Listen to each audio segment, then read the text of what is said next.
Good morning. Welcome everyone to the meeting of the Barrie Police Service Board for May 21st, 2026. I'd like to call the meeting to order and begin with our land acknowledgement. In keeping with Indigenous protocol and building respectful relationships between Indigenous and non-Indigenous peoples in Canada, it is customary to acknowledge the traditional territories and ancestral lands of Indigenous peoples. We'd like to acknowledge this sacred land on which the Barrie Simcoe Emergency Service Campus operates. It has been the site for human activity for 15,000 years. This land is the ancestral land of the Wendat and Anishinaabe Nation. The treaty that was signed for this particular parcel of land is collectively referred to as the Williams Treaty. We are dedicated to honoring Indigenous history and culture. We also recognize the enduring presence of Indigenous peoples on this land and are committed to moving forward in the spirit of reconciliation and respect. Miigwech, thank you. We're joined online with a number of people and acknowledge the Chief Johnson is virtual today, as well as Member Vice Chair Thompson, and I understand the Mayor will be joining us shortly. Distributed in advance was our agenda for our meeting today. A motion to approve today's agenda. Mr. Khan, any questions, comments, or amendments to today's agenda? Seeing none, those in favor? Thank you. Assume if there's any declarations of conflicts of interest during the meeting with respect to the agenda, members will advise the chair. Is there any immediate conflicts to be noted?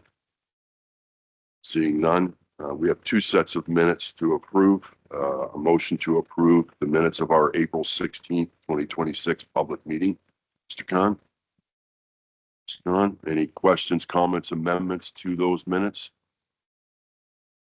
Seeing none, those in favor? Thank you. A motion to approve the minutes of the May 19th, 2026 Budget Subcommittee.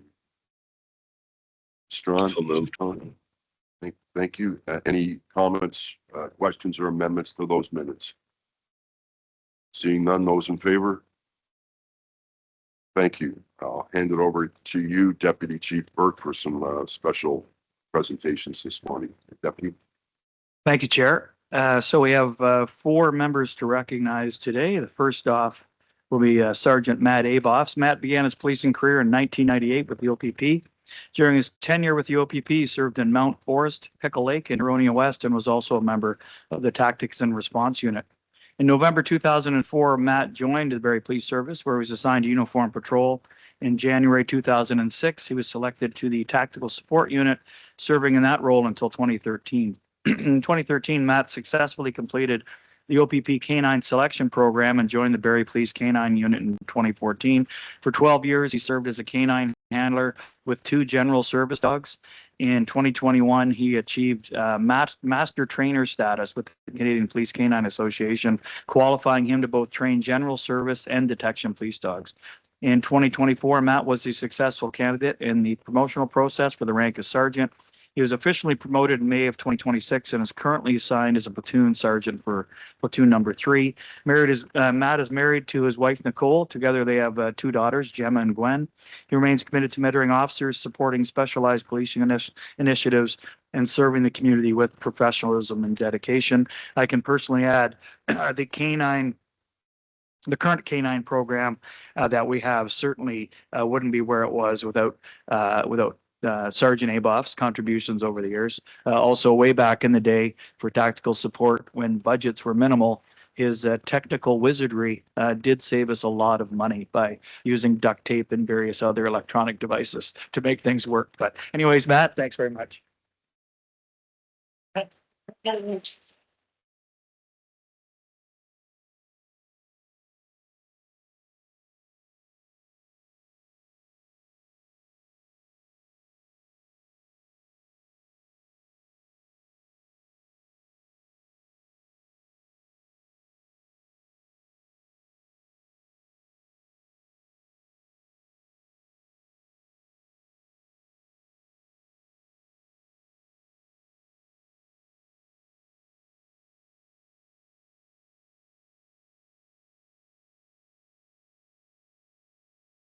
At the time, Pickle Lake was duration posting. Yeah, so Matt asked to go to Pickle Lake. Next one up is Sergeant Chris Nicholson. So Chris brings more than 20 years of policing experience. He began his career with Toronto at the tender age of 19. 6 years in Toronto, he served both in uniform patrol and community response. And he also worked in specialized plainclothes operations, focusing on drugs, guns, and gangs, as well as morality and vice investigations. In May 2012, Chris joined the Barrie Police Service and was assigned to Uniform Patrol. Since then, he has taken on a variety of roles within the service, including schools resource officer, fraud investigator, and his current position in case management. Throughout his career, Chris has gained valuable experience from every unit he has worked in, allowing him to adapt quickly to new challenges and continuing to grow professionally. He is always eager to learn, evolve, and contribute wherever he needed. Chris and his wife, Laura, who's actually here, and his father-in-law, retired Sergeant Don Partridge, also here.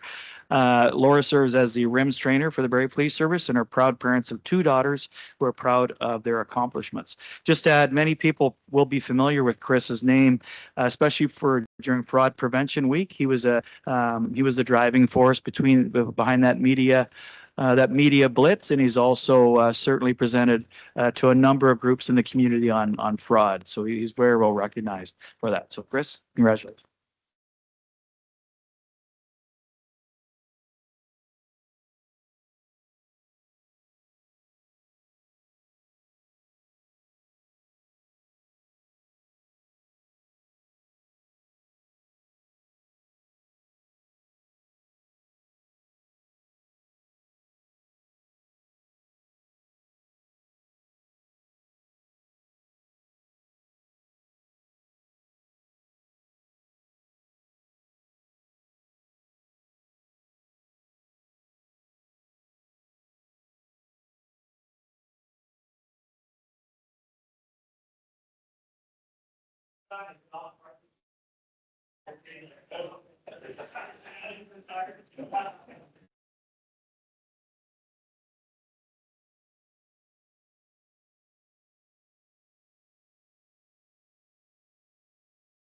So we're going to carry on with Chris. He was unable to make the awards night, but he was a recipient of the Chief of Police Award along with Detective Constable Karen Brown. They applied for a grant called Project Crypto Catalyst. Their efforts led to the service successfully securing $500,000 in funding. Again, when I spoke about Chris's experience in frauds, played a key role in assisting with developing project deliverables, timelines, and the budget. Crypto Catalyst was designed in response to the growing use of cryptocurrency and human trafficking and other criminal activity. Traffickers increasingly turn to digital currencies to move and conceal funds. The project aims to strengthen the service's ability to investigate and respond to these complex cases. The project focuses on building expertise, strengthening investigations, and working with organizations like Tamia's Cause, Victim Services Simcoe County, and other police services. The project includes community outreach and awareness initiatives aimed at strengthening partnerships to prevent human trafficking. Chris and Carolyn were critical in bringing this initiative to life and securing valuable resources that will enhance the service's ability for these complex investigations. So I'll call Chris back up and we'll present anybody.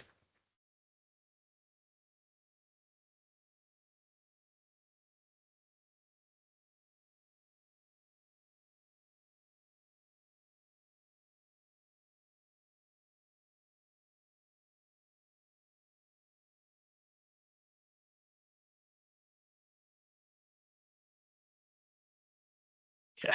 Next up, Sergeant Troy Higgins. After a brief career in the financial industry, Troy joined the Barrie Police Service in the spring of 2001 at the age of 24. Second generation police officer, Troy proudly followed in the footsteps of his father, who retired as a staff sergeant with the OPP. Throughout his policing career, Troy has had the opportunity to serve in a variety of specialized units, including uniform patrol, street crime, asset forfeiture, property crime, homicide, risk management, and professional standards.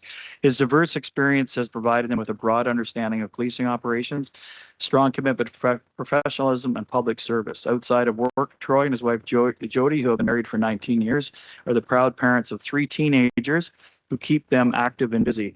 I'll also add that asset forfeiture has never been busier from the time when at that time, Sergeant Higgins was involved with asset forfeiture. Our parking lot was full and I know the mayor would be happy to hear that, full of vehicles and other property.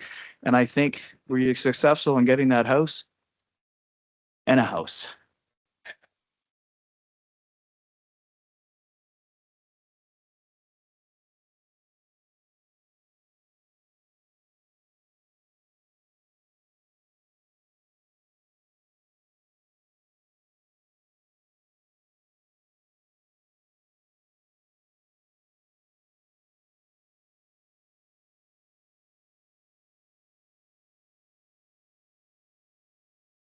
Okay, last but not least, Staff Sergeant Trevor Marsh began his career with Barrie Police Service in 2003, following 2 years as a municipal law enforcement officer with the city of Barrie. Trevor spent his first 9 years of his policing career as a frontline uniform officer, served as a recruit trainer and breath tech. In 2012, he was promoted to detective constable and signed to the criminal investigation division for 3 years. Upon returning to frontline operations, Trevor transferred to the downtown community response unit before being promoted to sergeant in 2017. Over the next several years, he held several supervisory roles, including community response, community services, and community safety and well-being. From 23 to 26, Trevor led the development of the Digital Evidence Management Unit, overseeing the implementation and advancement of modern digital evidence and technology initiatives within the service. On May 4th, he was promoted to the rank of Staff Sergeant and assigned to a newly created position focused on major service-led initiatives, including the establishment of the Community Safety Operations Center. Throughout his career, Trevor has demonstrated a strong commitment to public safety, community engagement, and collaborative partnerships. He takes pride in building meaningful relationships with community organizations, stakeholders, and support services. Outside of policing, Trevor's married and the proud father of 2 daughters. He has a passion for the outdoors, traveling, and cooking, mainly red meat, along with the unwavering appetite of food, continuous learning, and new challenges. I will say Trevor is considered a subject matter expert, I would say, within the province on digital evidence management.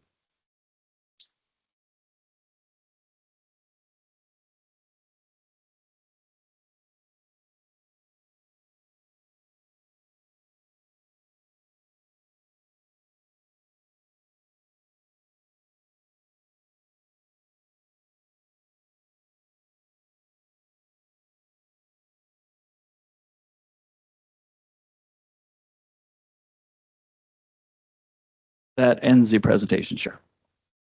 Thank you, Deputy, and congratulations to all of you. And thank you for your continued service to our community. We appreciate it very much. And I don't know if you have day jobs that you've got to go to, or you're welcome to stay, but you're also welcome to move on if that fits you better. So thank you, gentlemen.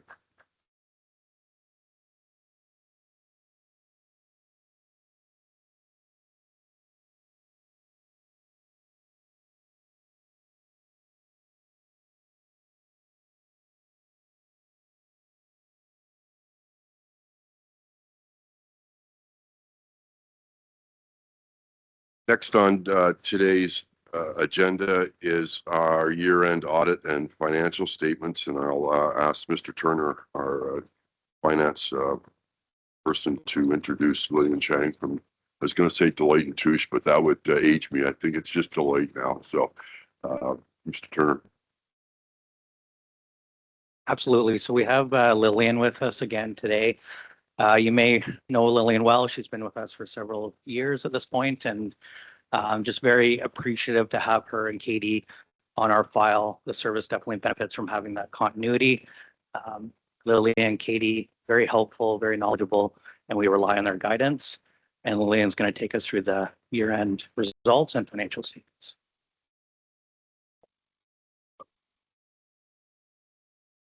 Okay, well, thank you for that introduction, but well, I didn't realize you, and I didn't acknowledge the mayor. Sorry, Mr. Mayor, you came in shortly after I called the meeting to order. We'll move on with the agenda and come back if that's okay with the members. Okay. 2 items for approval, and Deputy, I don't know if you want to introduce the Inspector Dusnap with respect to items number 8, to report on council read the City of Barrie's zero tolerance enforcement, the downtown summer deployment. Deputy, pardon me. Oh, okay. Peter he was there. I saw him. Inspector Peter Dusnath from Operational Support Services, who has the Community Safety and Wellbeing Unit, High Harm, and the Downtown Engagement Team. If he's not there, I can certainly speak to this. Chief Johnson?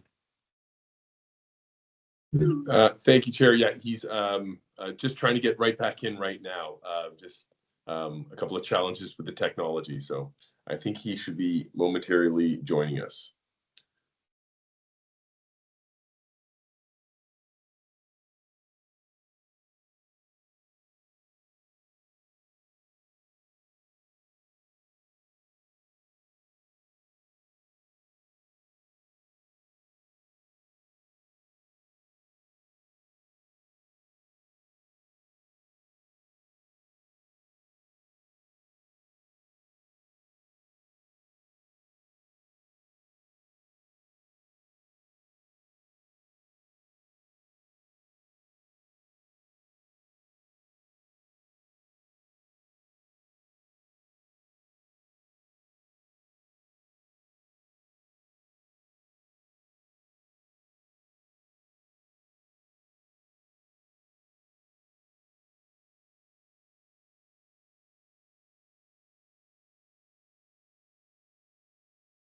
Sarah, while you're continuing to do that, I'll move down the agenda and we got.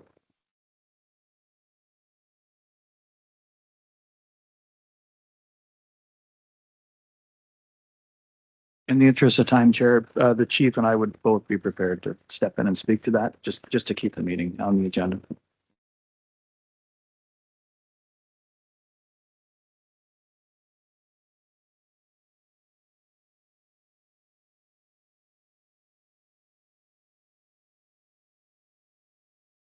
Back to Lillian. There she is. Good Hello, morning, Lillian. Can you hear us? I can hear you.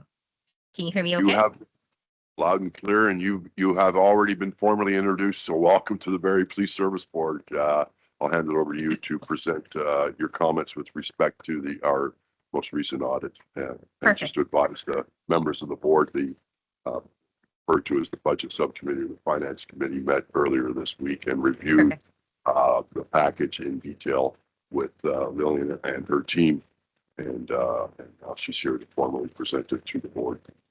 Thank you. Thank you so much, Greg. And thank you to the board for having me here today. I'm very pleased to be able to present to you the results of our audit of the Barrie Police Service Board. As the chair has mentioned, I was able to meet with the budget subcommittee earlier this week to present our results in greater detail. I'll just make a few comments in terms of the overall status of the audit and also our audit results, but happy to take any questions that the board may have for me. Our audit was conducted actually a couple of months ago now with the full support of management, and we do want to extend our thanks to management at this time for the support that they provided to us. As with previous years, we experienced full cooperation and no issue, and a complete openness to reaching out to us throughout the year for any accounting matters, and also to working with us if we have any audit inquiries. So we do want to thank them for that. At this point, our audit of the Police Service Board financial statements is substantially complete, and we are very pleased to be able to report that there are no material misstatements and also no disclosure misstatements that we have to report back to the board. As your auditor, we are required to report back to the board and also to request any corrections to errors that exceed a clearly trivial threshold, which is determined by reference to our audit materiality.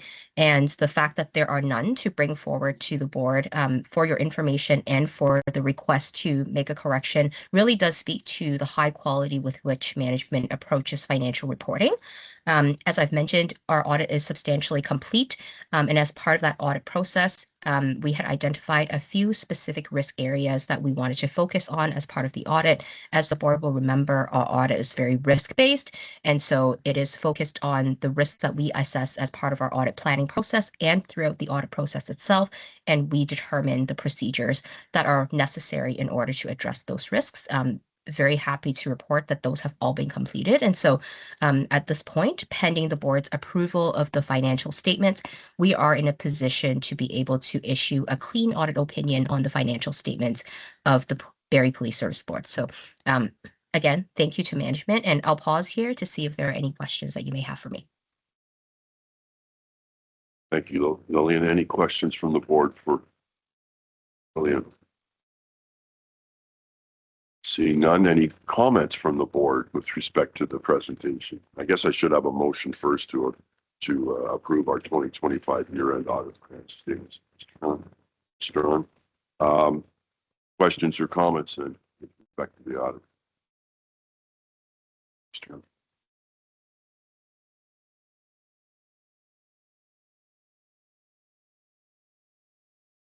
Thank you, Chair. Just for the plain English sake of it, just with regard to the identification of some risks for consideration, could we just get some definition on and clarity on what that means? Sure. So every audit is risk-based. So for every single audit that is performed, we are required under audit standards to identify risks. So what a risk is an area in the financial statements where you could have a material misstatement. So typically that could arise in any material balance that are within the financial statements. And so in our consideration and determination of the procedures to be performed, we look at it based on where could things go wrong. So for example, if cash is the balance that we're looking at, we look at it to consider where could cash have been recorded incorrectly? Could there have been missing transactions? Or could there have been transactions that were accounted for twice? We look at that and then we design our procedures accordingly to specifically detect whether or not there have been those instances of misstatement. So that's really what a risk is. Risk assessment as a whole in an audit process is typical. It is expected. It's how we then design our procedures, and it really guides the extent of audit testing that we perform. Perfect. And Chair, just with regard to the fact that there is an audit which is separate from our finance committee and finance planning. So it is clearly a statement regarding the reporting or the risk of the misstatement in the reporting, not of the financial position of in terms of budgeting and the financial position of the service itself, right? Yes, that's correct. That's outside the scope of the audit. It's the, I'll summarize it as best I can. Financial information that we're receiving on a quarterly basis as to our financial position, our results as a result of the audit did not result in any adjustments. So the key item from that is that when our finance team presents information, we can rely on that information to be complete and accurate. And so that's a very important. Otherwise, the board can find itself making decisions that when the auditor comes and says, no, that wasn't, you weren't given the right information and you made. So it's extremely important that they're reporting that the information that we received and that they received in the year end was accurate. So thanks for the clarification and nod to the team. So thank you. Yeah, my nod to, I think most of you know, this is what I did for a living for a long time was public auditing. To get a clean audit report is one thing, but then when you look at the communication report from our auditors, there were no errors or no items identified that they felt required attention from the board to deal with as an organization. So, Mr. Turner, you and your team, thanks again for a wonderful job in pulling things together on a timely basis, and to the people at Deloitte for their timely audit of our records. We appreciate that as well. Thank you. Oh, and I guess I should approve the motion. Favor. Thank you. Thanks again, everyone. Thanks.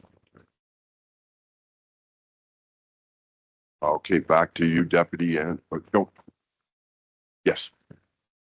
Lillian, I know you got other things to do today. Thanks for coming Thank you so much this morning.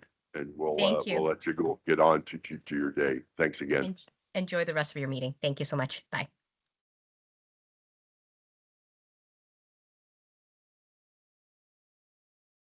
I see the Chief and Inspector Dewsnap are both on the screen there. So I'll turn it over to Inspector Dewsnap, who's the Inspector in charge of Operational Services Division, who will discuss the downtown summer deployment and the formalization of the Guardians program.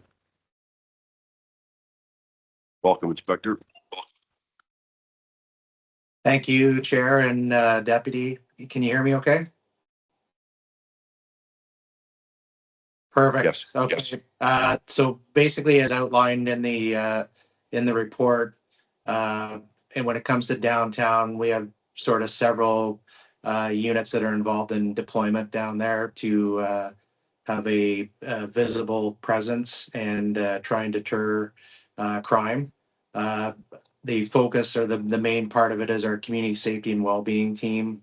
That includes the Guardian program, as well as the downtown engagement team, which is comprised of special constables and police officers.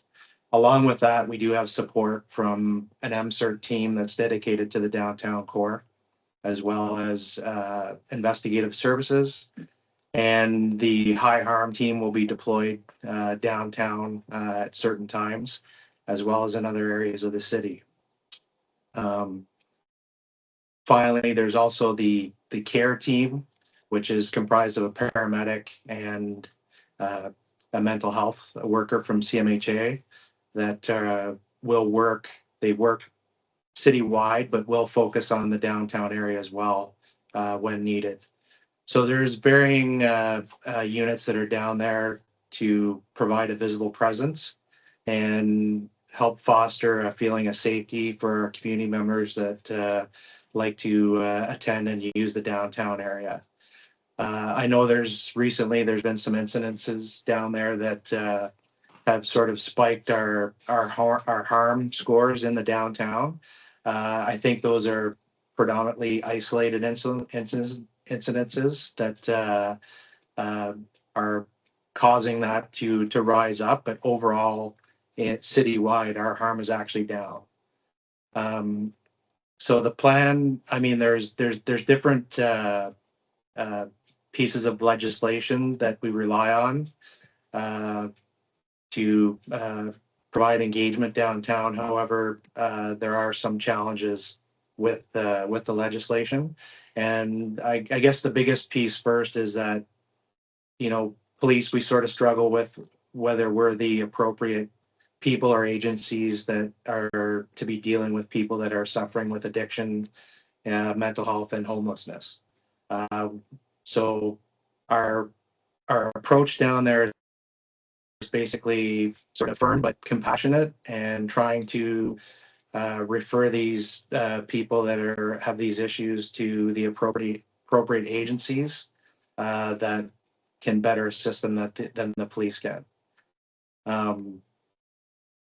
I know it can seem frustrating, I think, to public members in the community that it may appear that the police are not doing anything to help combat this.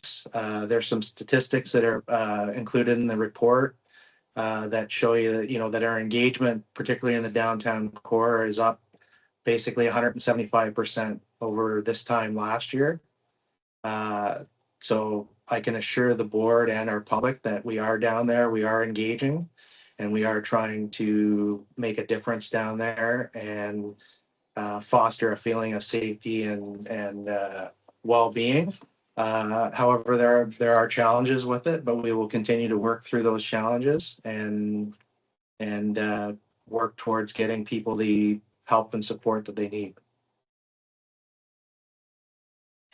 Not sure if that's if there's questions or if people would like me to get into some other areas, but that's generally that's what's included in the report. Thank you, Inspector. Questions for the Inspector and or Chief or Deputy? I know Mayor Nuttall, then Mr. Conlon. Yeah, thank you, Mr. Chair, and ask for a little bit of leniency because I think my questions will start with a comment. Inspector Dewsnap, I want to tell you what I heard last night at the Home Builders Association dinner. There was three separate individuals who stood up and said they either own businesses or are residents in downtown, and that they're seeing a major increase in safety and comfort for them. And so that was interesting for me because, I do get a lot of concerns and questions coming in about downtown, but then I had two residents and one business downtown stand up and say, no, things are actually getting better. And the interesting part was where they felt, and I think, our team is, in terms of the board and the chiefs, an executive team talked about this, was that it was response time to issues coming up that were being applauded. And it was also visibility that was being applauded. And so just as some feedback of what I'm hearing out in the community, on the very positive side of what's happening from the police, both proactively and responding wise. I wanted to give that positive feedback to you. One concern I have. Yeah, go ahead. No. No, I was just saying thank you. That's great to hear. And it was great to hear from you too. One concern I have, like, police can't be everywhere, right? Your officers, whether they're special constables or whether they're full-fledged officers, can't be everywhere all the time. But there's some pretty clear locations in the downtown where we have issues.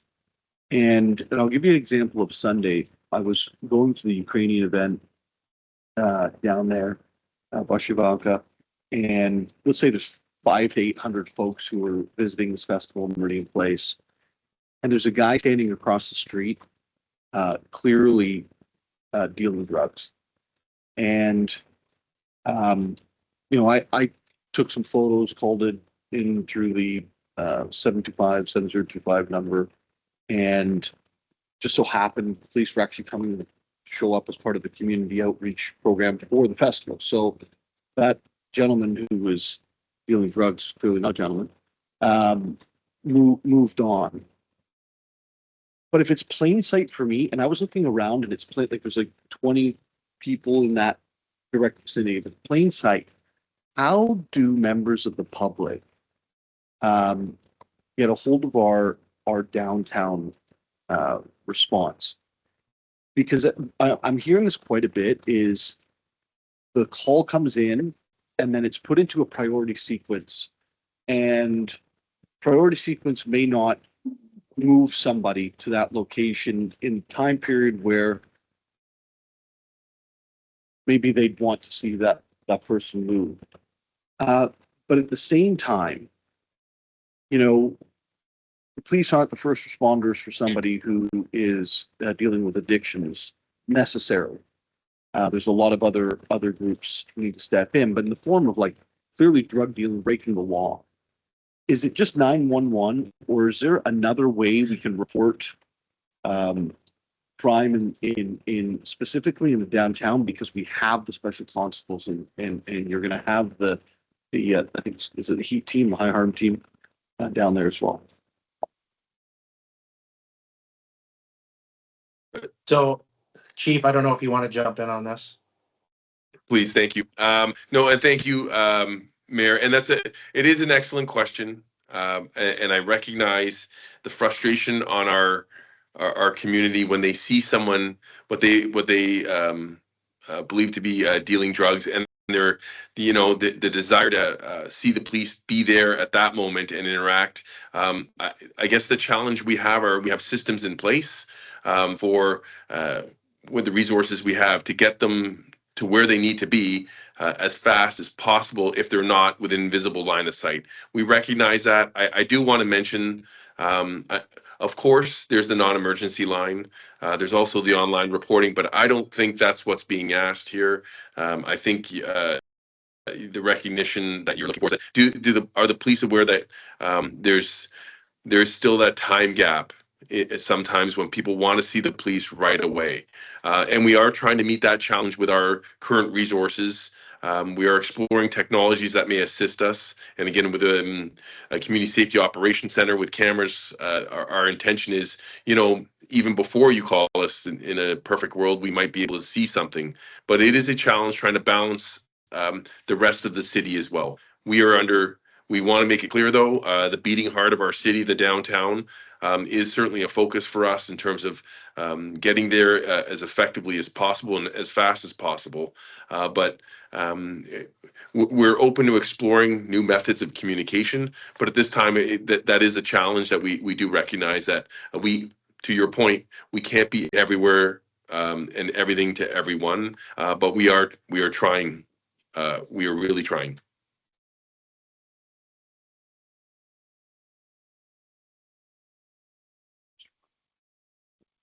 Thank you, Chair, and thanks, Inspector and the Mayor, Member Nuttall, because I recognize you have two hats and two roles, and I appreciate the way that you carried the question and the comment regarding the fact that you're a member of the board as well. So just want to pick up on one of the last requests that you made through Chair to the Chief and Inspector regarding response time. Inspector, public transit has, and certainly college and university campuses have the ability to have their civilians action a button in terms of a call for service in areas where they might feel that they're unsafe or areas where harm is maybe more probable, dark pathways or arcades and things like that. You talked about technology, and I'm not necessarily suggesting we install the infrastructure when we have the ability maybe to use digital, app-based technology. But is that something that's being looked at in your scope of how residents can report in a more real-time fashion? I'll let the chief jump in on that one. Through you, Chair, thank you. Yes, and I mean, quite simply, I think there are different systems in place, and we're not trying to reinvent the wheel with our current IT team. We are taking a peek at that in terms of, but then we just want to make sure that we're capturing all the right information. And to the mayor's point, it's I guess it's a question of how immediate do you want to see that response? And I know everyone wants to see us all the time right away, but we have to balance that with, the different demands across the city. But if someone's seeing something that requires immediate police attention, and if we had an app developed where they could, notify those on duty in the downtown, that may be more effective. Our concern, and I'll be quite frank, is that we want to make sure that we're always tracking through our regular records management system. Because if you start to usurp the very systems that track our activity, then it may look like we're being less active than we actually are. And so you saw within the inspector's report, there was an increase of 175% of police interactions in the downtown in that same period of time. That is through a tracking system that is captured in our current records management system. So I just, yes, we are exploring all avenues to make our response to our community members more effective, but we just want to make sure that we're capturing all that information. And I do want to just note, with respect to a broader ask of our community, we are continuing the see it, seize it approach, and there is zero tolerance to open drug use in our city. And I just, for clarification in the public meeting, just to come from the office of the chief and this organization, there is zero tolerance. Through Chair, Chief, I was going to ask you that specific question. I recognize that the most recent initiative put sort of an underscore on this expectation by the community through to the board and by the community through to City Hall as well. I will ask you, though, pretty bluntly, on a scale of 1 to 10, in terms of the enforcement of the see it, seize it, where would you say we currently are?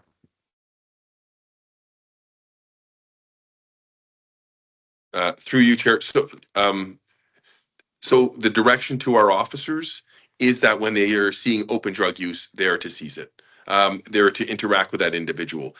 How that process and how that interaction goes, and I would draw your attention back to the report with respect to the number of seizures as well as charges and interactions specific to our downtown, across the city, but specific to our downtown. Our officers are actively engaging. They are actively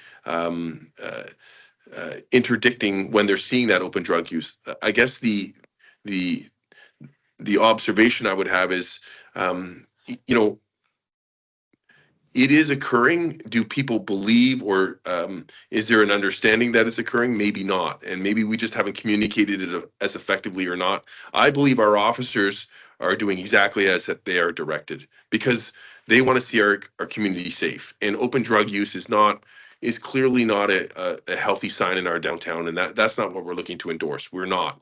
There is a zero tolerance, and that's the direction we've given our people. So lastly, Chair, I do want to speak to 2 points. One, the report, and I trust that this report is publicly viewable or will be. I think it's relevant.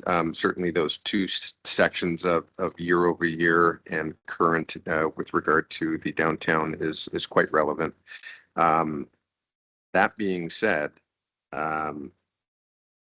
I'm wondering if the board's appetite to engage in specifically to the inspector's comment regarding the discrepancy or the gap between what is legislated and what is, practical, or what is the public's expectation. And that is the gap that this has sought to address in particular. I know that there is a team Barrie approach that's been referenced as well. Is this report communicated to our members, our partners at the provincial and federal level? And is that something where a dialogue can continue with regard to a highlight on that discrepancy between what is legislated and virtually what the police services is figuratively handcuffed from doing? Chair, I don't know if another member wants to address that, or if you want to. Probably the chief would be the best to address that. It is in the report. If we are, excuse the term, to some extent, as police service handcuffed in what we cannot do in terms of activity. My apologies, Chair. The question I'm asking is that what do we do now with this in terms of sharing that information with people who have the ability to address legislation? Yeah, Mr. Chair, I also recognize just with the Robert doesn't seem up as well, so I'll answer the question, but I after. I think what we're trying to achieve right now, as a city council, and we sent a letter to this table, is that there is awareness as to what the problems are. And I happen to believe that the police are not part of actually that problem. My belief is that the problem is above, in the sense that there are pressures to focus on the most violent and worst of crimes, rather than focusing on all the crimes. And this is my interpretation. From prosecution and so on and so forth. And part of it's there's not enough jail cells, and part of it's there's not enough services to help people in evictions outside. So it kind of gets pushed to the police. And then part of it is just being told by the public prosecution office all the way down, not to do anything in the judiciary, letting folks off. So I think that an appropriate response that I'd be looking for to the board and to the request would be something that goes from our board highlighting that issue again further up the food chain, if you will, in the judicial system. I'm not a fan of writing letters. I think they're, quite frankly, most of the time not worth the paper they're written on. What I can see, city and the police force are doing absolutely everything they can. Funding's there. The organizational focus is there. But, and I'll just, Chief, I apologize because I'm gonna quote you before you speak, if that's okay. But, you know, when you're going in and you're busting drug dealers who literally have storefronts, and those folks are given discharges, right? What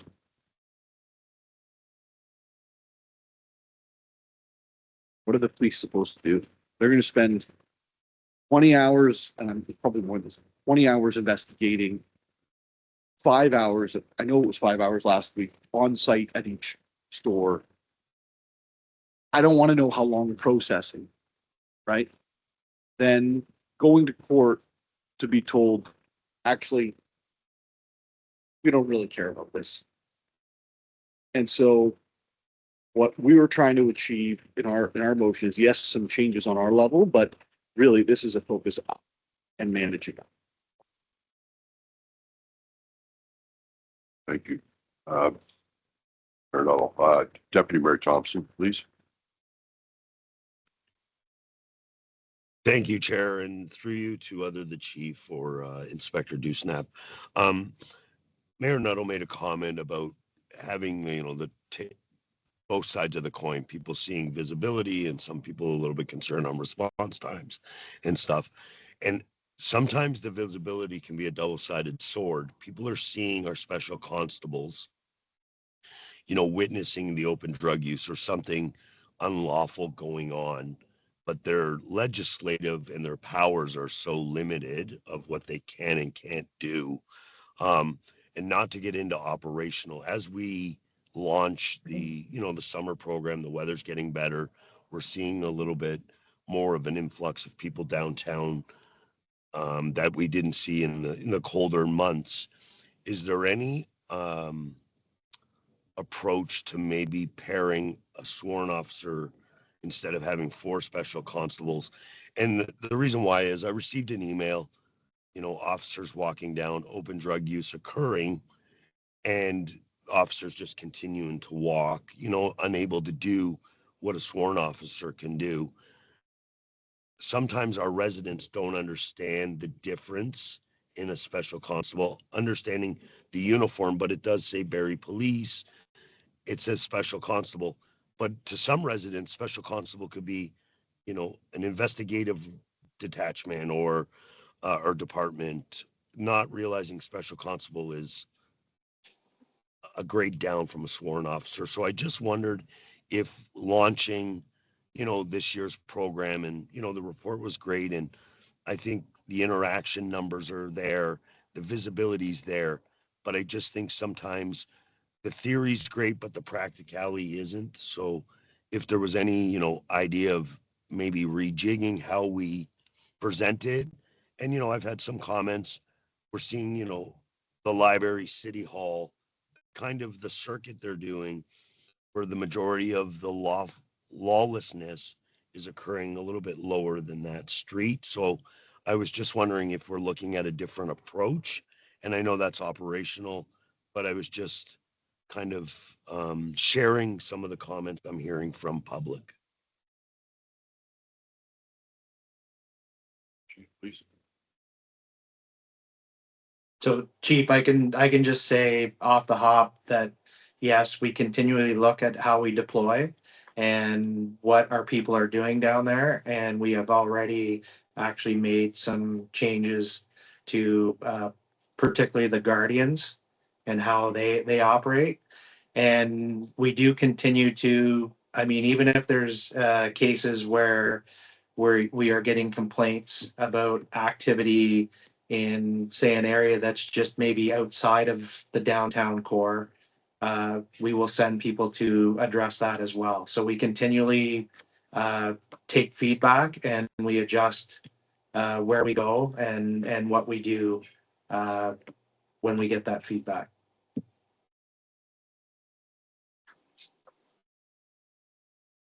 And through you, Chair, if I may. Please. Again, I will echo the inspector's words. In look, this is not a set system. We respond to the community's asks. We represent the community, and so we will be as flexible as possible. And I, to the deputy mayor's comments, this is nothing set in stone. We need to constantly change and innovate to keep up with the changing issues that we have in our downtown. And again, appreciating back to the mayor's comments there too. We do recognize that there is some frustration, I would argue, on our members' behalf as well when they do all this work. But at the end of the day, we are that front end of the part of the justice system, and we will continue to do it because that's what we are tasked to do, and that is our commitment to the city. The justice system later on, those are things out of our control, and so we focus on what we can control, and certainly not the purview of our the operational side, but the purview of the board. And so again, from an organizational perspective, just reassurance to the board that we will, regardless of what happens downstream, we will continue our efforts to ensure our community is safe. Thank you, Chief. I think I'll wrap this up with comment, if I may, is obviously the chair and this board understand that we do not direct what you police or how you police in the city, but council and the community have expressed concerns with respect to the activity that has been occurring in our downtown core. And it is the board's position that we want the service to continue to look at opportunities to improve efficiencies, to improve how we police the downtown core. It's your job and the deputy's job and the inspector's job to figure that out. But we want it to be clear that it is a priority of this board that we continue to look for opportunities to deal with the actual safety issues that exist and the perceived safety issues that exist. And there's perception, as many people know, can become reality in a very quick, but that's the position of the board, Chief, is to continue to look for opportunities to do things that will improve either the reality of risk or safety and or the perception. I concluded with that with the board's permission. Yeah, there is a motion to increase the organization complement of special constable from 7 full-time contract positions to 7 permanent full-time positions. Any questions on that? I have a question. So this is the movement from what we would call sort of a test or now it's full-time, and in terms of our budget, it would have no impact other than this motion says we're moving this thing forward. It's no longer a program, per se. Is that the correct description, Deputy? Yes, Chair, that's exactly right. This whole document and the last 25 minutes of discussion is centered around our downtown presence. And we've seen the success of that Guardian program. That was the pilot that we instituted. That's the term. It is in our budget. So this is a zero impact on our budget, but we recognize the value of that program and we want to formalize it because we're going to keep it going forward and hopefully build on it in the future. Questions, but Mayor Null. No question on the motion. I just want to say I've been really impressed with how the Guardian program is leading into hiring of officers. And but personally, I think this is not just helping in terms of the downtown. It's actually helping the service altogether to be able to train and also understand who it is we're hiring prior to having them become full-time officers. So I fully sworn officers because it's a full-time under special constables as well. I just wanted to say, Chief, that was between you and Deputy Chief and your team, that was your idea when we met with the CAO and myself one day. And I don't know where it came from inside the organization. Honestly, that doesn't really matter to me so much as to say this was actually coming from within the organization to the city to say, here's a proactive way that we can reform how we're policing downtown that we're getting incredible feedback on, right? So well done. And, let's keep up the momentum on that. Mr. Mayor, just if I can, through your chair, just if I can support that last statement. So the last class of constables down at OPC were all former guardians. Great win from the program. It allows us that opportunity to see what these people can do before we hire them. So I echo the mayor's comments. Anything further on that? Seeing none, there are 4 items in today's consent agenda. Aggregate discipline reporting, annual report update, budget variance for Q1, and human resource report. Are any items to be pulled? None? Oh, thank you. A vote on the previous motion with respect to converting the guardian positions to full-time. Those in favor? Thank you. The consent agenda, please. Just on the Q1 report, please. Any other items in the consent? Question, Mr. Conrad? You want?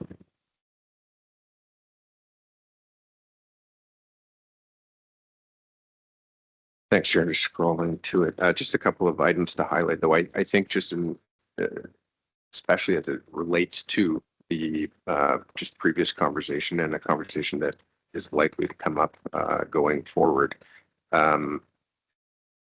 Just to highlight the reality of what it takes to oversee, fund, and operate a service such as the Barrie Police Service. I just wanted to highlight, and I appreciate the report identifying a number of constraints that have impacted this service. Ms. Turner, you highlighted the increase in WSIB as one element that put a constraint of pressure financially, but additionally, significant loss of funding from grant streams, as well as the prisoner and court services funding is operating in a deficit position. And obviously the increased demand regarding growth of the city from a population as well as a boundary expansion perspective. This is just a snapshot regarding Q1, but I think it is telling, and it is likely foreshadowing what we will anticipate going into 27, 28, onwards to 30. And Chair, my comment is that we've spent, a fair amount of time and investments over the last few years, bringing our service in terms of the complement of staff and the budget and negotiation with the city to 0. We fought to get to 0.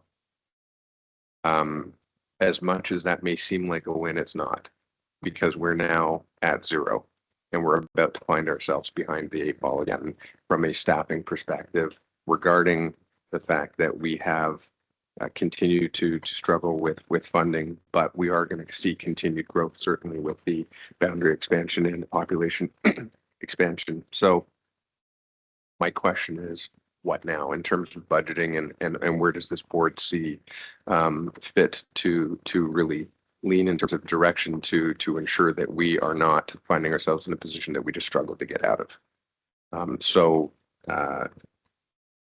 The report speaks to itself. I'm not going to invent any numbers. They're all in there, and I certainly appreciate you bringing it to our attention. But really the question is, what now? I think I can answer that if that's all right. I think, the board has instructed management to going to do a full plan as to where the organization needs to go over the next 5 years, and that will take into consideration where we're at in terms of legislative WSIB matters. It's good. But what now is we'll find out in the fall when we get the first review of the 2027 budget, I think. Is there any other way to answer that, Mr. Turner? Yeah, I would just say we're just in the process of starting to compile our 2027 budget. There are some known pressures already. Last year we did a briefing memo to the board in June, which we'd be happy to do again. But to the chair's point, the full presentation for 2027, we're planning to do late fall. So we'll bring the proposed timeline for the 2027 budget in June as well for board consideration, but be happy to share any known pressures ahead of that as well. Sure, I would say, I mean, I'm not concerned, and I don't think there was any concern expressed regarding the investment in technology. Obviously, you've stated that we're in a deficit position right now because we will not start to realize the cost saving through the efficiencies that brings.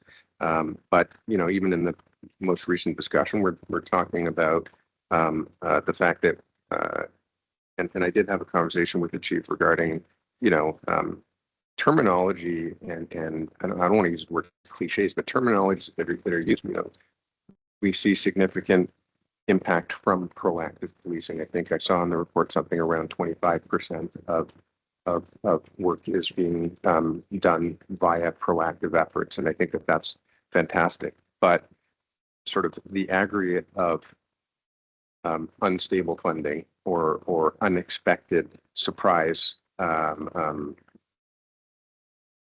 decrease in funding for programs that we are obligated to deliver in terms of the prisoner court services, just as one example. But then with regard to the fact, and I'm sure this will come up in conversation, but we have seen some recent activities and incidents in the city that put additional strain. Again, back to the point that the chief made in a previous month's meeting, we are expected to operate at zero variance.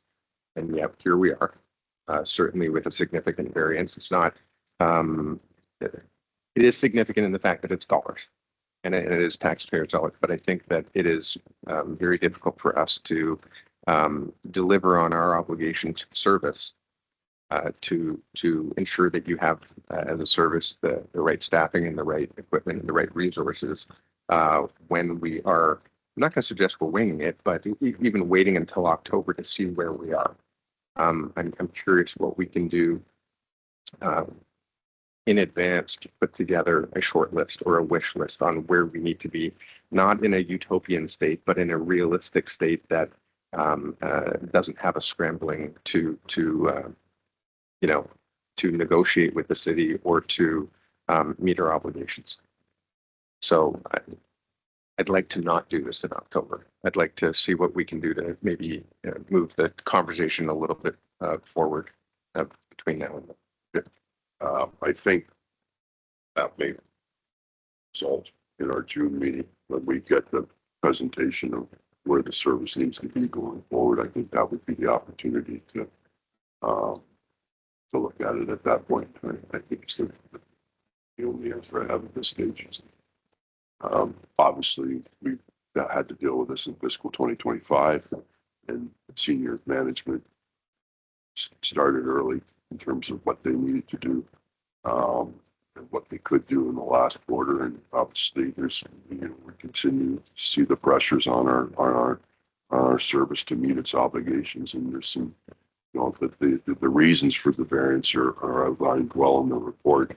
So I think the chief and the deputy and Mr. Turner know the issues, and they'll be working through them to see what we can do. I have one question in terms of the grant money. Is it situations where we know we're not getting the grant, or is it a situation where we haven't heard or haven't received the grant? Because they're two separate things. And then Chief, after Mr. Turner. But to the chair, I think it's probably a bit of both. So there's grants that we're pretty certain we're not going to get the expected funding. So we talked about court security and prisoner transportation. We were expecting a pretty big decrease this year. It turned out to be even higher than we were expecting. So that's, you know, 160,000 that we're going to be off budget. That won't change. The other big one that we're fairly certain as well, just based on the communication received, is the preventing auto theft grant. If we don't receive the funding for that, that's a $500,000 grant, which is going to result probably in about 300,000 shortfall for this year, just based on some of the salaries and technology that's funding in current operations. And then beyond that, there's other grants that, to your point, we just haven't heard about yet. So, the ones on our radar are CSP, Community Safety and Policing. We're still optimistic we'll be receiving that, but that covers evidence-based policing, crypto, and some of the other grants. And then the other potentially significant one would be the bail compliance and warrant apprehension grant. So we haven't heard on that one either. Thank you. And I know we do constant effort to follow up on those, since they are critical to our overall finances. Any other questions? Chief Johnston, you? I know through you, Chair, I would echo Ty's words, but simply I am cautiously optimistic that at some point we will see those grants coming out, and we will vigorously pursue those. Thank you, sir. Then a motion to approve the consent items. None. Not all those in favor. Thank you. Over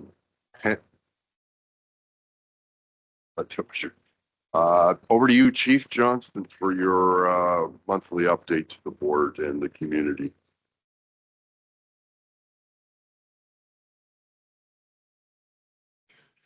Thank you, Chair. If Sarah can bring up that presentation, that'd be great.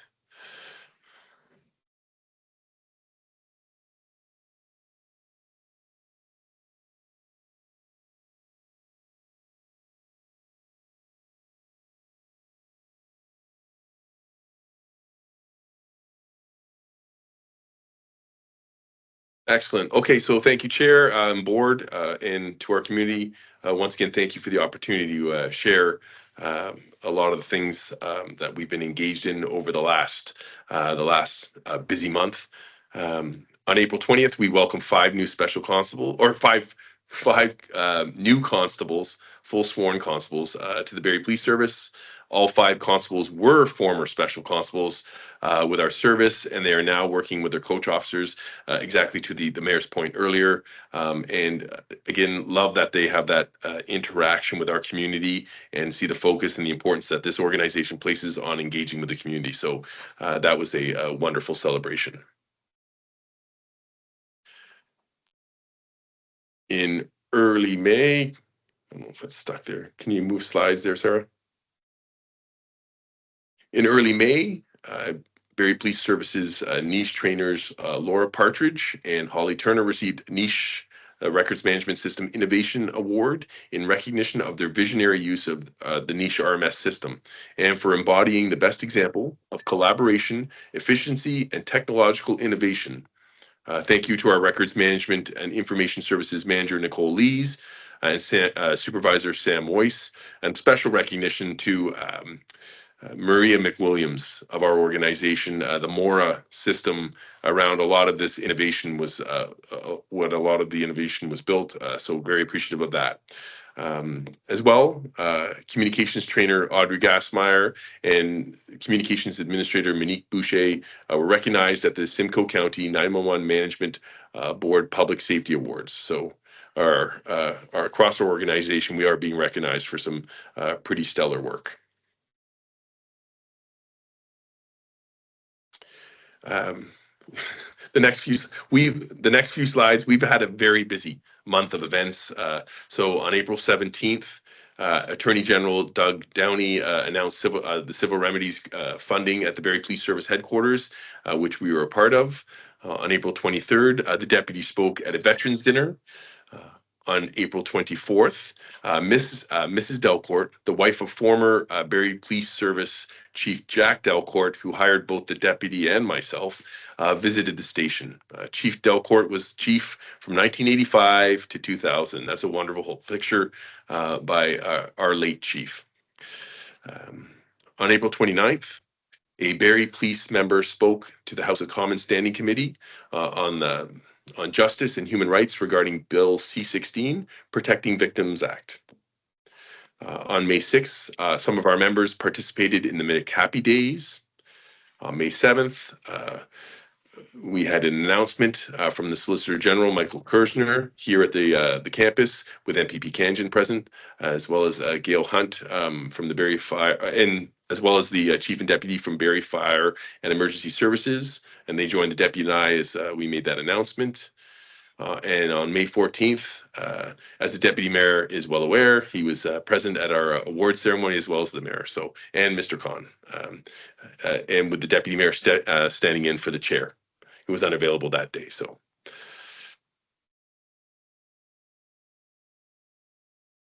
We continue through a busy month. On May 1st, members attended the Ontario Women in Law Enforcement Awards Gala, and some of our members were recognized for their long service to policing, as well as we had nominated a number of individuals for specific awards. On May 2nd, was the Home Runs for the Hungry in support of the Barrie Food Bank. We put in our stellar outfielder, the good Deputy Burke, who participated in the day along with members of the board. And on May 9th, we had members down at the Barrie Wellness Fair, and that was the same day we also participated in the Freedom of the City with your worship, and a wonderful time there, and just an appreciation of our Canadian military.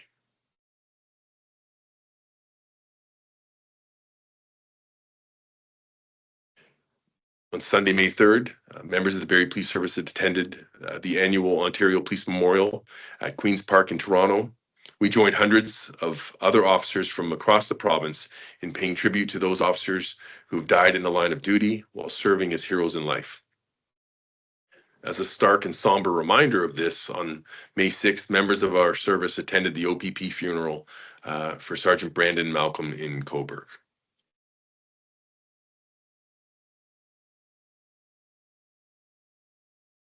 Just quick notes on some meeting and partnerships. On April 16th, I did have the opportunity to join other Ontario police chiefs at a meeting with Premier Doug Ford, the Attorney General, and the Solicitor General around the state of affairs in the province with respect to policing. On April 22nd, we had our monthly meeting with the City of Barrie staff. April 27th and 28th, along with our partners, South Simcoe Police Service, we hosted the small and mid-sized police chiefs spring meeting. On April 29th, we had a visit from the Brantford Police Service. They wanted to learn more about our evidence-based policing strategies. And the following week, the Ontario Provincial Police, their leadership cadre attended to learn more about our organizational culture and evidence-based policing approach and efforts. On May 4th, we welcomed 10 new special constables who've begun their training and will soon be interacting with our community, and we're looking forward to that, and some excellent individuals that we see joining this organization. On May 7th, along with the deputy and Staff Sergeant Gertzma, I attended Ward 1 and Ward 2 town halls down at City Hall to speak with our citizens regarding some safety concerns that they have, and to explore opportunities where we can make our city safer. On May 13th and 14th, we had internal supervisor training for across our organization, all the supervisors. And again, that was well received, and we look to invest in our people through that training.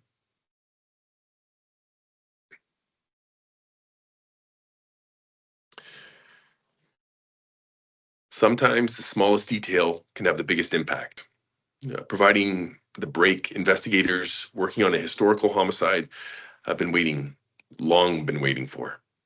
The Barrie Police Service Major Crime Homicide Unit is renewing its appeal for information in the unsolved murder of April Dobson, with a reward now totaling $100,000 for any details that lead to the arrest and conviction of those responsible. Detectives are asking the public to think back and consider whether they were in the Browning Trail or Bronte Crescent area that night, noticed anything unusual or any unusual behavior, or observed someone they know acting differently around that time. Even something that may have seemed unimportant or was dismissed years ago could now be the key to solving this case. Anyone with information is asked to contact the Barrie Police Service Major Crime Homicide Unit at 705-725-7025, extension 2160, or anonymously through Crime Stoppers at 1-800-222-TIPS or online.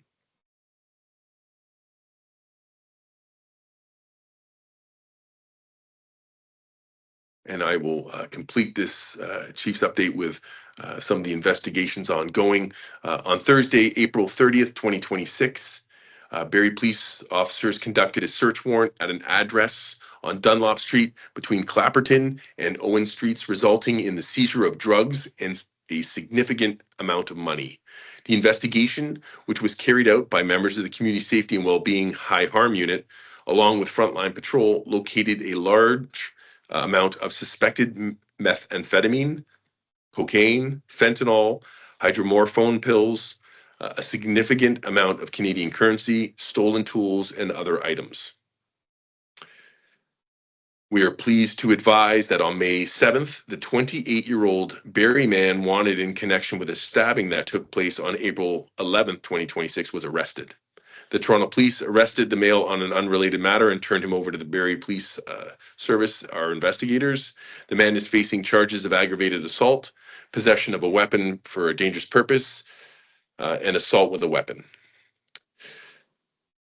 On Friday, May 8th, 2026, at roughly 5:30 a.m., police received a report of multiple shots fired at a residence on Hickling Trail. Officers located a vehicle in the driveway that had been struck by gunfire. However, no injuries were reported. While we believe the incident was targeted, we acknowledge any incident involving a firearm can have negative effects on our community's feelings of safety. We remain wholly committed to bringing the perpetrators to justice. With that, Chair, I'll hand it back to you.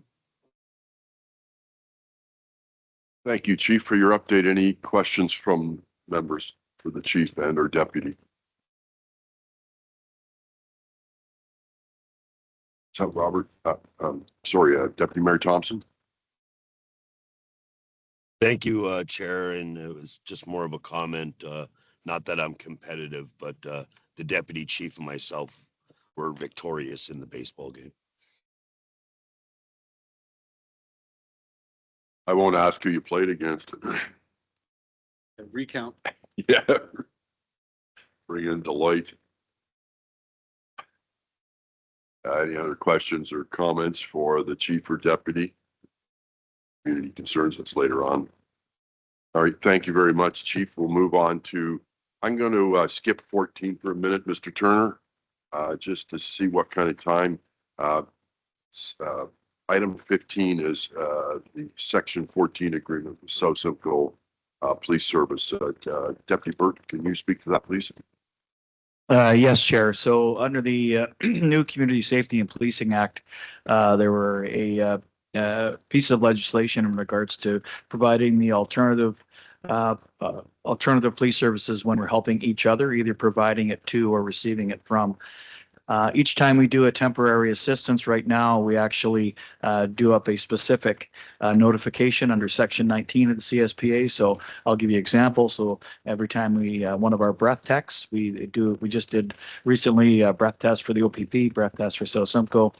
Post that, then we do notify the inspectorate that we've been providing that assistance.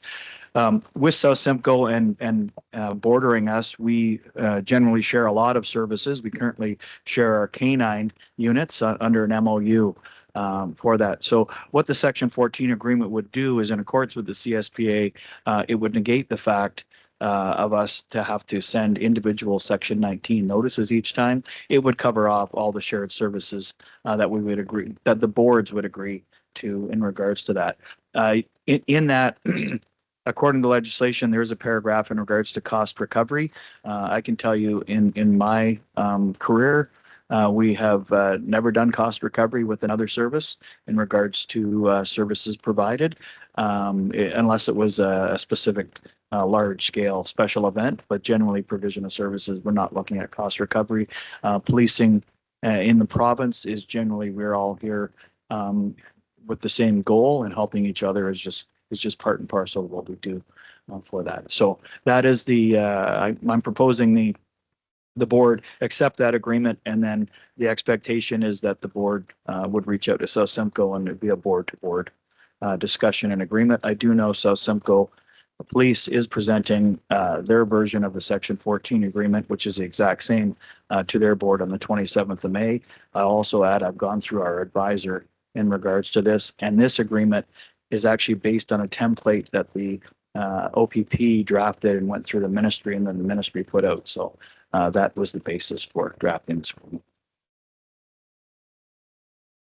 So is it my fair to summarize it in my words, that it's rather than doing a Section 19 every time we provide or they provide a service for us, we can provide this Section 14 agreement, which covers it all, but basically an agreement that we will work together and not have to file individual reports that I've been a party to every time they provide a service to us on our border, and we take. So I think it makes a lot of sense to sign the agreement. I don't see any downside.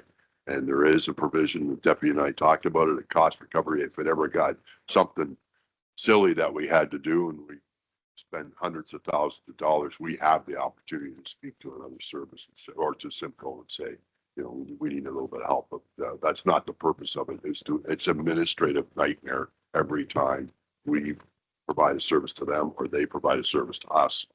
We have to file a report. This way we don't have to. Any questions for the deputy? Thanks, Chair. Just one thing. Yeah, I read. I mean, it's a very worthwhile document, and we do have a great relationship. I think if nothing else, it's certainly what we have been talking about all day long. Certain behaviors know no borders, and we are going to be the mutual beneficiary of this continued relationship, which I think is great.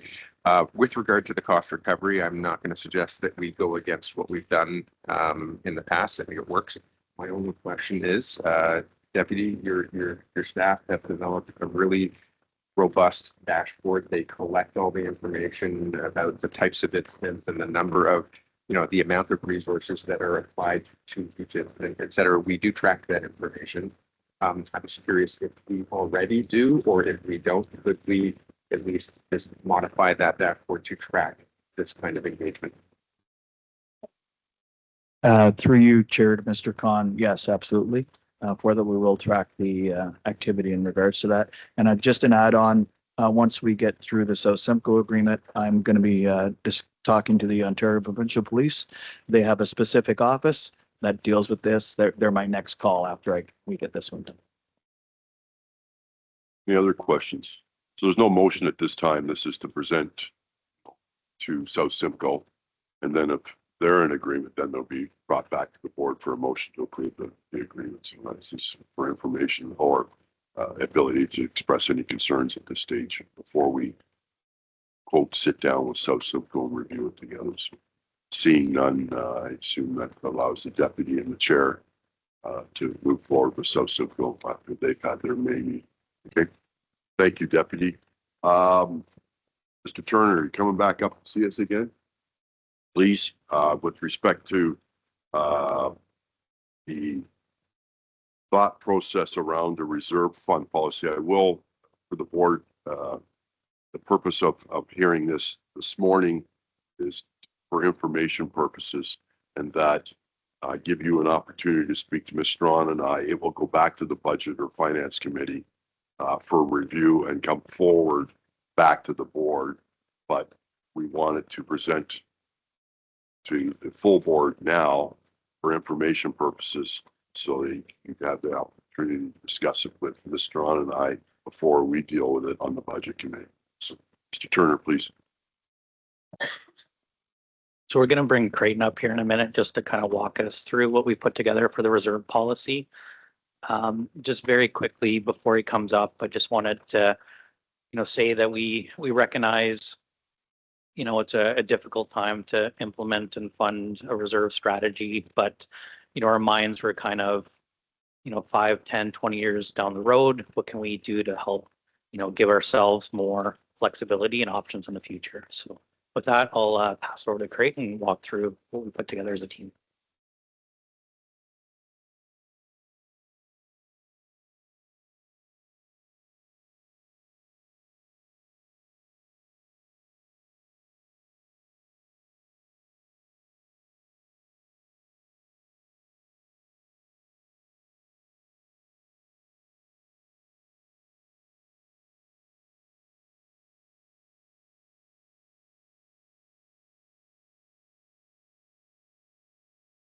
All right, so today's presentation is focused on establishing a clear and sustainable framework for how the service manages financial risk, plans for long-term needs, and responds to unexpected operational pressures through the use of reserves. So we're going to go over the purpose and importance of reserves, kind of where we're at currently with the reserves we have and their uses. We'll then take a look at some comparator services to see where their target levels are at. A proposed recommendation, which as discussed, we will look at further with the subcommittee, and then review any potential funding impacts that this policy may have. So reserves play an important role in supporting long-term financial health and operational stability of the service. They allow the service to proactively plan for future needs and plan for future pressures rather than responding to them as they arise. So this would include planning for major capital replacements and managing highly variable expenses such as WSIB and legal costs. They also provide stability in the face of funding uncertainty. So the service has done a really good job recently of utilizing provincial funding such as grants and secondments, but as noted previously, this funding is not guaranteed. Recently, we've had a significant funding stream terminated, and we continue to see delays in the announcements of ongoing funding sources. So this limits the service's ability to effectively plan and manage operations on a forward-looking basis. Lastly, in relation to dynamic changes such as loss in funding or increase in significant events, the ability to draw on reserves within a year would also reduce any budget variance impact. And although reserves provide many functions, they are not to be used to fund regularly occurring items. This can mask any budget pressures and is not financially sustainable long term. So currently we have 5 reserves. Our capital reserve holds funds for future expenditures related to capital assets. So these are assets that will be used longer than 1 year and typically have significant financial costs. Our operating reserve holds funds to manage fluctuations in the annual operating budget. Historically, it holds any operating surplus and when possible, covers any operating deficit. Previously, any allocations from this reserve are only done after the year-end reporting is completed. Our WSIB reserve covers any administrative and benefit costs that are charged through WSIB for administering any approved claims. As the number of claims can fluctuate year to year, this cost can be highly variable, and this reserve helps mitigate that financial impact. Our health and wellness reserve was created from a prior year surplus and was used to fund any unbudgeted expenditures related to improving the health and wellness of our members. Similarly, the Community Safety and Alternative Response Reserve was created from a prior surplus and used to fund any unbudgeted expenditures related to community safety and exploring alternative methods of response. This was the fund that was used in 2024 to start up the pilot downtown program. So currently we don't have any specified target balances for our reserves. In order to build the target level, we took a comparative services to see where they're at. Most of them use some form of a percentage of their annual operating budget, but the most common being in that 5 to 10% range. In our 2026 operating budget, we took a look at what 0.5 to 10% would look like. Also for reasonability, we also took a look at basically our non-municipal sources of funding. So our grants, comments, and other fee revenue to see what that would look like if we had to cover that between 3 and 12 months. And for further context, we also took a look at what covering 3 to 12 months of our non-salary operating expenditures would be. Based on that common range seen in other services of 5 to 10% is also supported by about 6 to 12 months of both our other revenue and operating expenses. Based on that analysis, we have proposed in the draft policy a target range of 5 to 10% for our operating reserve. For a capital reserve, we're looking at between 50 and 150% of the prior year capital budget, with a note of discretion to go up and above the maximum target in the case of a specific long-term capital project. As our WSIB reserve, we've noted is highly variable, so we're looking at 100 to 200% of a 3-year average cost for that reserve. And we're also proposing to amalgamate the health and wellness reserve and the community safety and alternative response reserve into our operating reserve as that minimal balance.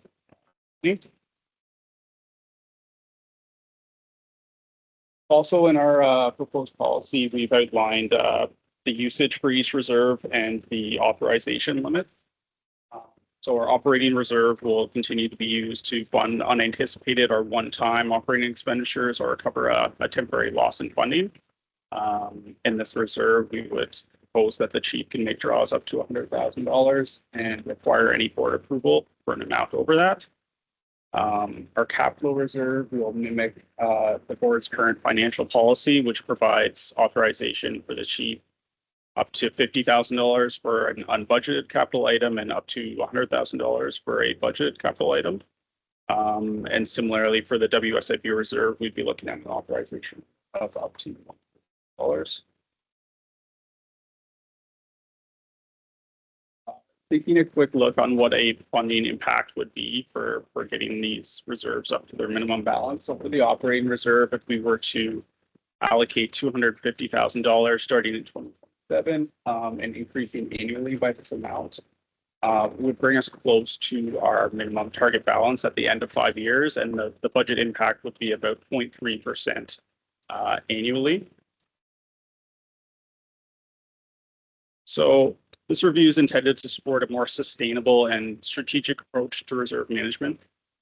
Maintaining appropriately funded reserves will strengthen the service's ability to manage risk and provide a consistent level of service to the community. I'll hand it back to the chair for any questions or comments. Great, thank you. I'll just add, you opened up with, we have 5 reserve funds. At the end of 2025, they total $369,000. So we have these funds, but there's no money in it currently. So, well, they've got 5 funds floating, you know, it's the total 369,000. So any initial questions? As I say, the purpose was not to, this is coming back to the board, but I see Mayor Nuttall has, anybody else have questions for? When you're making this presentation, when you make the projections out future, are you banking on no use of funds? Yes, that's correct. I'll let Ty add to that, but that would be on, obviously we can predict the future surplus or deficit, so that would just be the base of contributing. And then any operational surplus would add to that, and then we could look individually at those years to whether we're going to increase or decrease for that year's contribution. Yeah, I'll wait till this comes back, and I kind of feel we went in a different direction, and now it's coming back in what we dealt with 3 years ago. So, just wait for the debate and debate. Yeah, but the purpose of presenting it now so that we can start to review and discuss, certainly, Mayor Nuttall. Yeah, just maybe through your chair, or if you could provide a quick recap on what we did in the past year and with our funds, because we are at zero for a reason. Yes, we historically had small balance in our operating reserve, but that did grow up to about $1.3 million, $1.5 million, something to that effect, three years ago, and the board decided that, you know what, it's in the best interest of the community to return those funds to the city, and then we, you know, if we need, as we did last meeting, identified a $700,000 deficit in our 2025, and we have requested that the city fund that. So it's been a zero-based budget, including the surplus or deficit, and the surplus is a return to the city. Deficits we're requesting the city fund. So that's sort of where we're at today. So I acknowledge the mayor's comment regarding debating later, but through you, Chair, to staff, I would maybe request a slightly modified or alternate approach that identifies maybe an agreement with the city on an earmark of an amount, but not actual dollars that sit undeployed, not working, but an agreement with the city that could put us in a position that we need to be if we need to be there. Yes, and ultimately it will be the city that will decide it. It'll be the board's decision as to what they want to recommend the city, but there's only one taxpayer that's funding this and it's going through council's approval. So they will ultimately have the opportunity to, based on anything we present, to approve or not approve something. And it's going to end up being a city council decision. It's whether or not what recommendation this board may want to make in terms of funding some type of reserve. Thank you for your presentation. We look forward to it probably be in the fall. Is that correct, Mr. Turner? That we'll see this back? I think we'll have to work with the subcommittee to engage with them and kind of come up with a plan. Okay, thank you. That concludes the items on our open agenda today. A motion to go in camera in accordance with the CSPA. Mr. Khan, Mr. Khan, all those in favor? Thank you. And for those present, that does conclude the open. There'll be no further business today. And I thank everybody for